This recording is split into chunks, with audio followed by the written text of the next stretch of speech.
Pokemon trading card game holds a special place in my heart because it's one of the first tabletop games I ever played as a kid.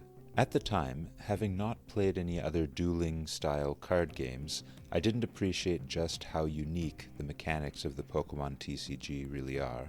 It makes a number of highly innovative design choices that help to capture the Pokemon theme perfectly, while even improving on some of the mechanics from the RPG Pokemon games. However, it does also make a few bafflingly bad design choices, which are a good object lesson in what not to do. Today I'll be looking at 6 aspects of the Pokemon TCG that we can learn from. I'm Ananda, and this is Practical Game Design. Number 1. It makes the Pokemon the stars of the game. The Pokemon TCG belongs to a category of dueling card games. Generally speaking, these are 2-player card games with lots and lots of different cards, where the players build a deck from their own collection and then compete directly against another player's deck. In most of these games, the objective is to deal damage directly to your opponent. Each player will then be able to play some creatures that can deal damage and that can defend against damage from their opponent. But in the Pokemon card game, your objective is actually to defeat the Pokemon that are played by each player. Each player is always required to have at least one Pokemon out, and if they don't have any, they lose. As Pokemon are defeated, players receive prize cards, and once all the prize cards are out, they win. This transforms the Pokemon from faceless meat shields into valued members of your team that you want to nurture and protect. But the game goes even farther than this. Each player has one active Pokemon, which is the Pokemon that's currently fighting. All the others are on the bench. The active Pokemon is generally the only one that's allowed to attack and receive damage from the other active Pokemon's attacks. This puts the spotlight on the 2 Pokemon that are out fighting each other.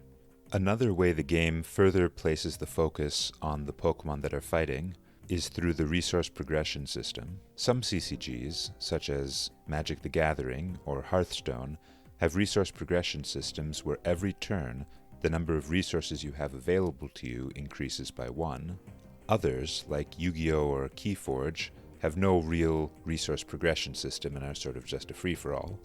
But in Pokemon, the resource progression system is tied directly to the Pokemon themselves. Every turn you may play 1 energy card on any one of your Pokemon. When a Pokemon is defeated, all of the energy cards attached to it go to the discard pile. In other words, it isn't so much that you, the player, progress as that your Pokemon progress, and that progression is lost if they are defeated, further reinforcing the need to protect them and keep them safe. In order to avoid the issue of a player whose Pokemon is defeated falling too far behind, the game has relatively low caps on how much energy is necessary to perform attacks, and also has numerous ways to get energy back from the discard pile or attach energy outside of the 1 energy per turn rule. Number 2. The Pokemon evolution mechanic benefits the game, but damages the metagame. Speaking of player progression, one thing that card game players love is the ability to upgrade cards. Naturally, Pokemon achieves this through the mechanic of evolution. Players are allowed to freely play basic Pokemon from their hand, which refers to Pokemon that haven't evolved yet. But if they want to play the evolved form of a Pokemon, they have to have the previous evolution stage already in play. Evolved Pokemon are stronger than the basic forms, but often also require more energy, so sometimes it makes sense to wait a bit before evolving a Pokemon, even if you have the next stage in your hand, which is also a callback to the choice of whether or not to evolve a Pokemon in the RPG games. Each Pokemon has many different variants that have been released, which share the same name, but have different abilities. When building a deck, players are limited to 4 copies of a Pokemon of the same name, even if they're different variants. Evolved forms of a Pokemon can evolve from any of the variants of the previous form, so you can mix and match a bit to customize your particular evolution path with that Pokemon evolution series. Outside of the sense of progression that this gives players as they successfully evolve their Pokemon into the stronger forms, it also lets players add a bit more character to their decks, because it's not just about which Pokemon you're using, it's also about which variants of the Pokemon you're using and how you're structuring your evolution path. However, the rule that you must have the previous form out in order to play the next form does create a bit of a problem. There are a lot of Pokemon, and new ones are released with every new RPG game.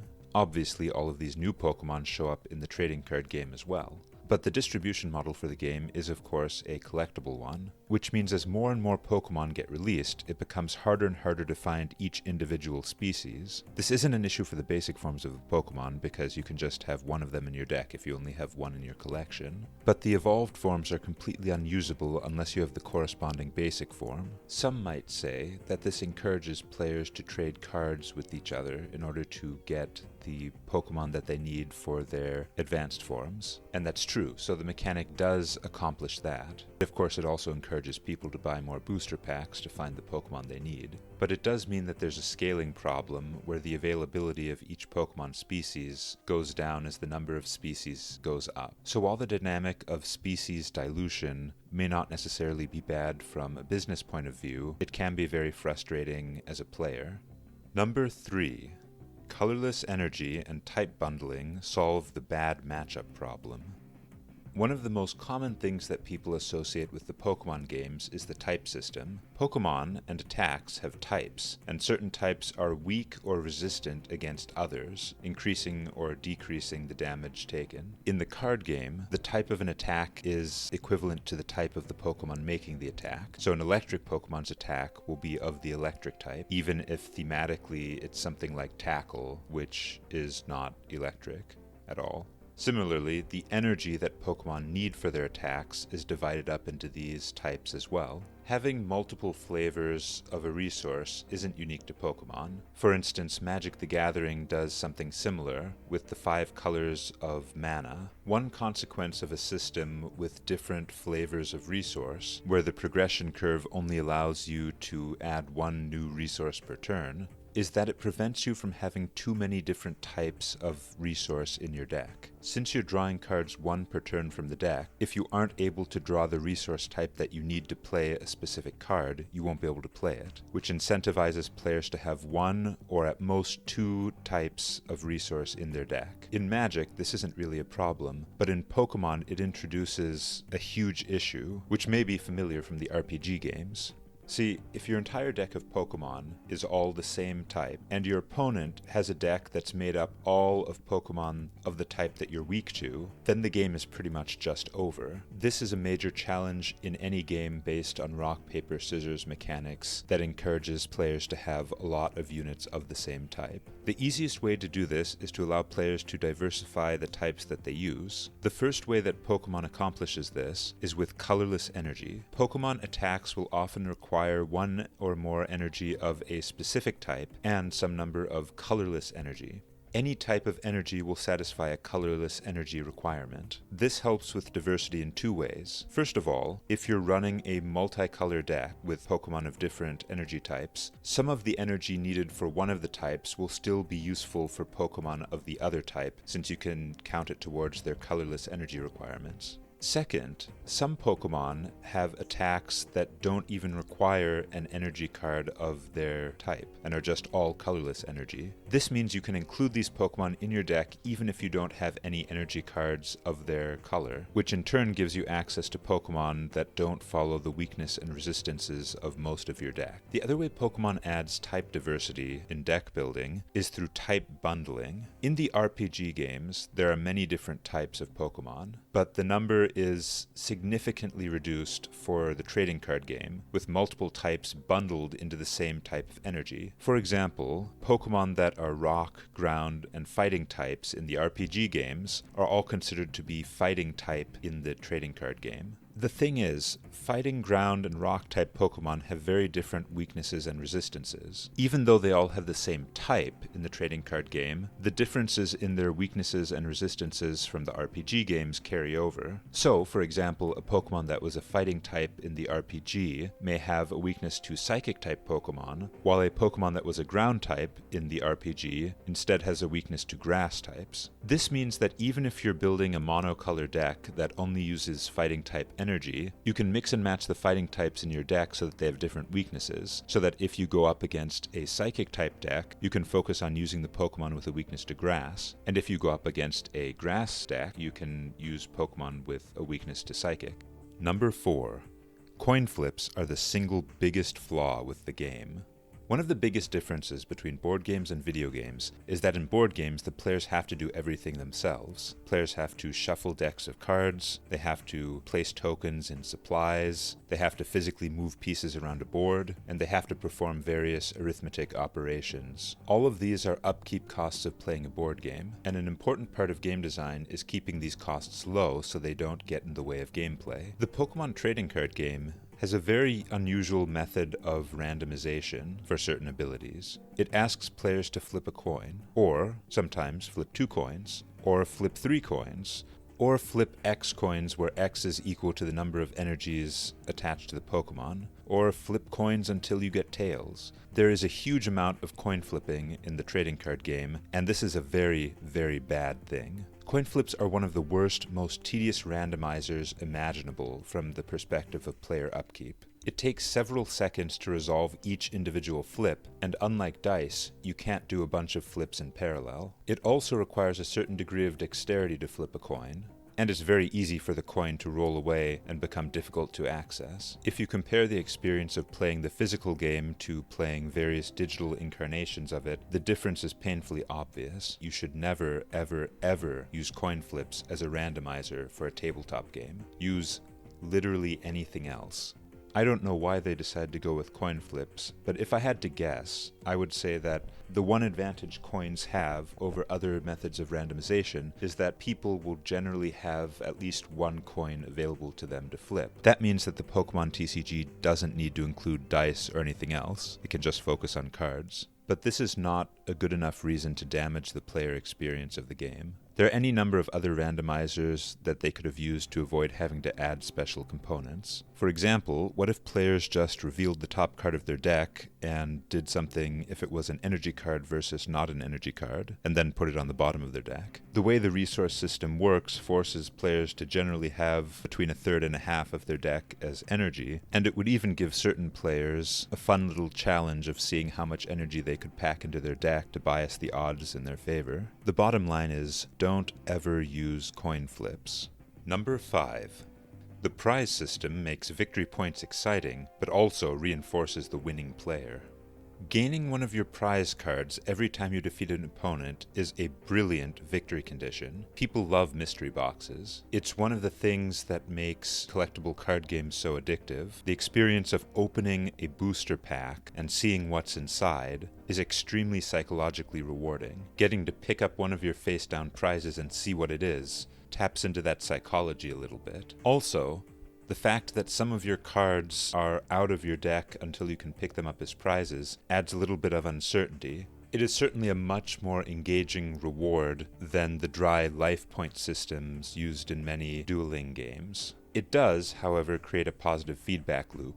In game design, positive feedback loops are where the winning player has an easier time winning even more in the future. Negative feedback loops, by contrast, either slow down the winning player's path to victory or help players who are behind to catch up. Defeating your opponent's Pokemon already has a little bit of a positive feedback loop to it, because when their Pokemon is discarded, all of the energy goes with it as well, which takes out a chunk of your opponent's resource progression. But now, in addition to that, the player who defeated the Pokemon is also gaining a new card. Now, positive feedback loops aren't necessarily a problem, but you do want to make sure that it's possible for the losing player to get back on their feet. And there aren't really any such catch-up mechanics to help counteract the positive feedback from the prize system. Number 6. The Pokemon TCG fixes 2 of the biggest issues with the combat system from the RPG games.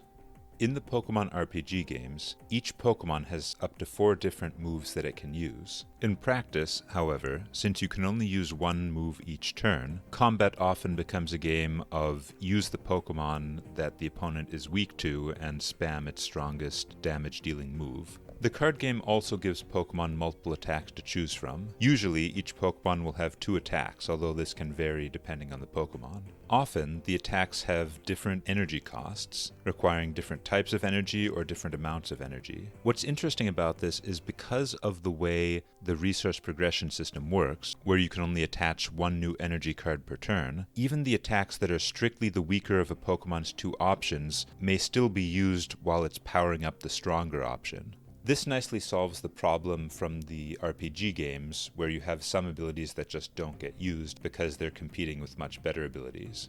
The dark side of this is that this leads to a lot of moves that are designed specifically to stall for time, by paralyzing the opponent's Pokemon so they can't attack, or reducing the amount of damage they do, or finding some other way to survive. This can prolong the game and frustrate players, since it may seem like they're not able to do anything on their turn. However, it also helps to mitigate a problem that I previously mentioned, which is where you lose a Pokemon, and then you're down some of your resource progression, and you need to power up a new Pokemon. The stalling abilities give you the time that you need in order to get the new Pokemon up to full strength.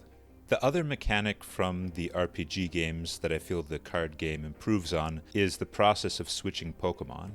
In the RPG games, you could freely swap out your active Pokemon with the Pokemon in your reserve, but it would take your entire turn, giving your opponent a free attack. This felt bad because it felt like you were missing a turn, and missing a turn makes players feel as though they're not playing the game. But in the card game, swapping Pokemon works a little bit differently. Each Pokemon has a retreat cost, which is a number of energy cards of any type that they have to discard in order to retreat and be replaced with a Pokemon from the bench. However, unlike the RPG games, the new Pokemon that you send out can act immediately. This feels a lot better. For one thing, if your Pokemon is heavily damaged and you want to avoid them fainting, discarding the energy isn't that bad of a cost anyway, since the Pokemon won't need the energy on the bench and can spend some time recovering. This creates an opportunity to make players feel clever for accomplishing something while circumventing the cost. The cost of retreat varies depending on the Pokemon. Typically, smaller and weaker Pokemon have a lower retreat cost, and larger, stronger Pokemon have a heavier retreat cost. This provides a nice balanced style where stronger Pokemon also mean more commitment to keeping them out,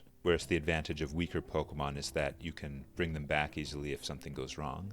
From the thematic point of view, this also does a good job of simulating nimbleness and speed. Between powering up your Pokemon and using retreat costs rather than skipping a turn to switch them out, I feel like the RPG games could actually benefit a lot from incorporating some of the mechanics from the trading card game. In summary, the trading card game makes some great design decisions and it also makes some bad design decisions. But above all else, it absolutely succeeds at recreating the feeling of the Pokemon RPG games in trading card form. Thanks for watching.